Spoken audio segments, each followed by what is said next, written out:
1984 में मैं पहली दफा बदायूं आया।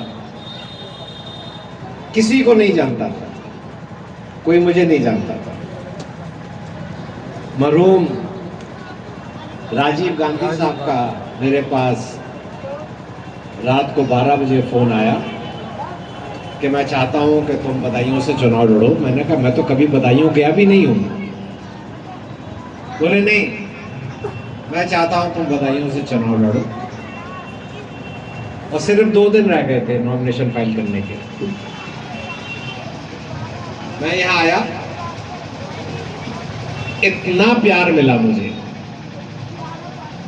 इतनी इज्जत मिली कि मैं अपने शहर इलाहाबाद को भूल गया, वो बदायूं का हो गया।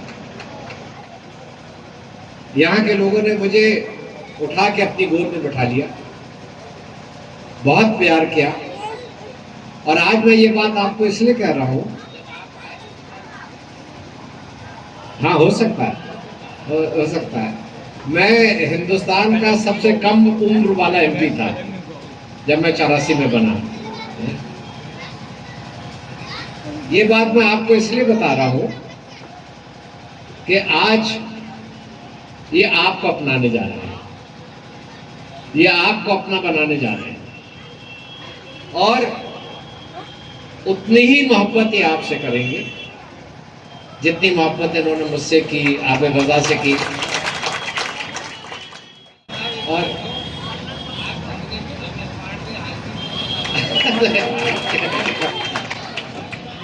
अब वो तो मैं भी तो सुबह उठ के अपनी शक्ल देख लेता हूं। तो यहाँ के लोग बहुत बहुत प्यार करने वाले हैं और बहुत दिल के अच्छे लोग हैं। इनको ईमानदारी से आपसे कुछ नहीं चाहिए, सिर्फ आपका भरोसा चाहिए, आपका प्यार चाहिए। और जब भी इनके ऊपर कोई बात आए, इनके ऊपर कोई मुसीबत आए, तो आप कंधे से कंधा लगा के इनके साथ खड़े हो जाइए, इनकी हर मुसीबत में। और आज मैंने अपने तकरीर में कहा कि मुझे 40 साल हो गए सियासत में, और मैं बहुत सोच रहा था कि ये जिम्मेदारी मैं अपने बेटे को दे दूंगा। जैसा मेरा रिश्ता बना है, मेरा बेटा भी रिश्ता बना के बदायूं की खिदमत करे। वो बेटा आज मुझे मिल गया। ये ईमानदारी से आपकी खिदमत करेंगे। मेरा बहुत गहरा रिश्ता इनके वालिद से भी है। और इनके वालिद की एक बात मैं आपको बता दूं, मैं समाजवादी पार्टी में नहीं था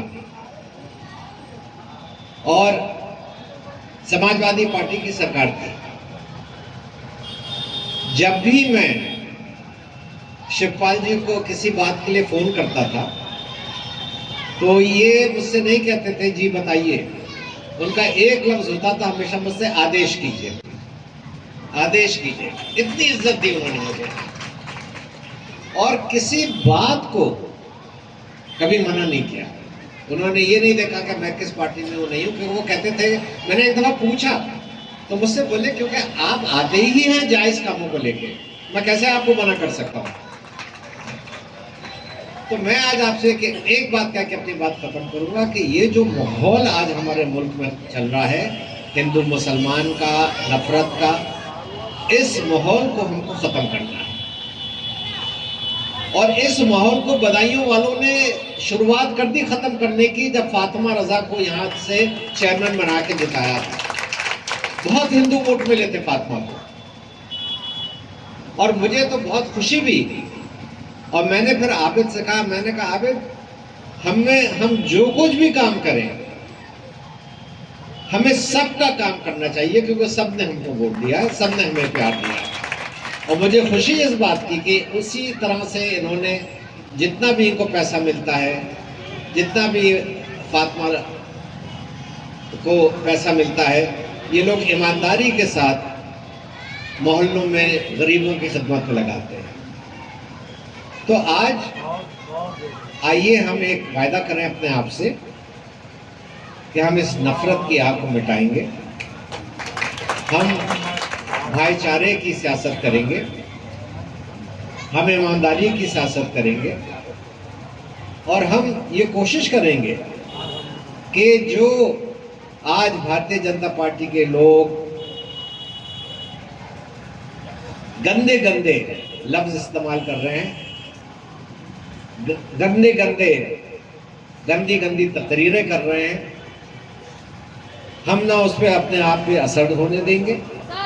मगर एक मेरी आपसे दरखास्त है कि अभी मैं आबिद की बात भी सुन रहा था कि यहाँ परसेंटेज बहुत हाई होता है।